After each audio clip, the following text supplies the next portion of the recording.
Good evening and welcome at the end of this momentous day when each one of us has had the chance to say what kind of country we want to live in.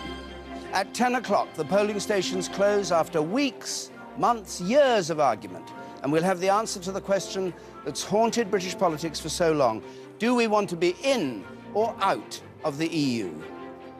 As at every election, there's been the usual round of main players casting their votes. The Prime Minister, David Cameron, out early this morning in Westminster to cast his ballot, and so too other leading figures on both sides of the debate.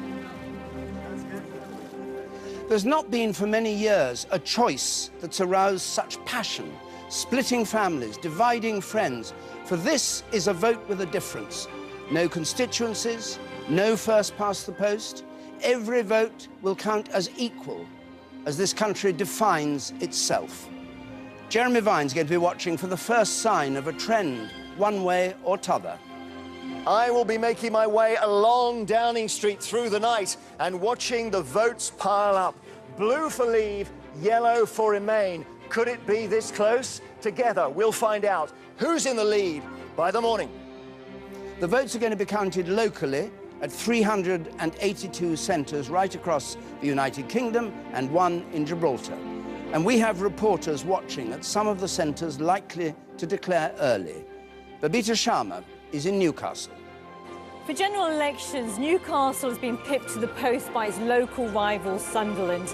Tonight, though, Newcastle is hoping to become the first area to declare a result in its historic referendum. They think maybe, possibly, we'll have a result here as early as midnight.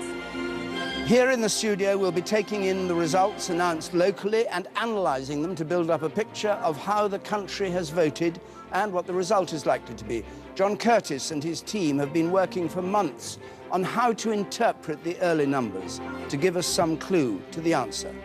And Laura Kunsberg, the BBC's political editor, is here to bring news from the two camps and to speculate on the look of the political world we'll live in once this referendum is over.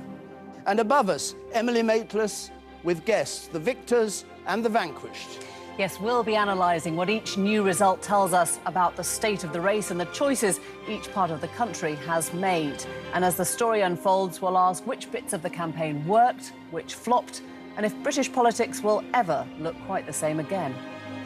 Now, the ballot boxes stay open for just a few moments more, and then the drama of referendum night can begin.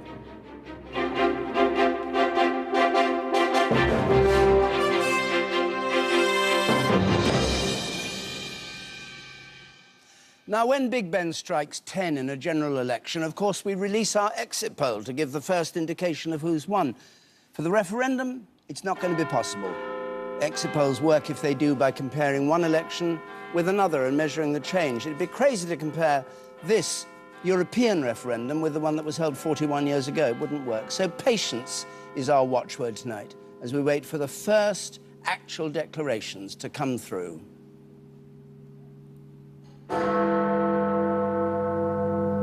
So Big Ben has struck 10 o'clock, and we can now start trying to discover which side thinks has carried the day on the basis of the results that come in. Some of the polling booths, I said they were all closed, are staying open, apparently, because the weather's been so frightful in parts of Britain today that if you're in the queue to vote, the polling booth stays open until you get the chance to vote. And we do have one bit of news from Gibraltar. Gibraltar is an hour ahead of us, so their polls closed an hour ago. At their last general election, they had 71% turnout. This time, 84% turnout, so a big turnout in Gibraltar, enthusiasm for the vote. And it's one of the things we'll be looking for is how big the turnout is, because the bigger the turnout, well, you'll tell us, Laura, the bigger the turnout, what? Well, the expectation is that the bigger the turnout, the better it is for the in-camp, for David Cameron's side of the argument. The assumption all the way through this campaign has been that the outers have the enthusiasm. Their supporters are the ones who've been racing to get to the polls today. I have heard anecdotally stories of high turnout almost in every part of the country. Politicians I've been speaking to have been really struck by that, anecdotes of turnout of 70, 80% in some places. But the assumption that it helps the Remain side is just that. It is an assumption. And some politicians in the last couple of weeks have also said to me they've had voters in the kinds of parts of the country where people don't often bother to vote, saying this might motivate them for the first time. Because Nigel Farage said, didn't he, that his supporters would, what was it, walk on... Crawl over broken glass. Crawl over broken glass, that's right, to get to it.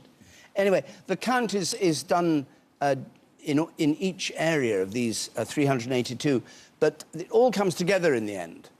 In one place, and Joe Coburn is in Manchester Town Hall, where the Electoral Commission, as it's called, is overseeing the whole referendum with a very different procedure from a parliamentary election.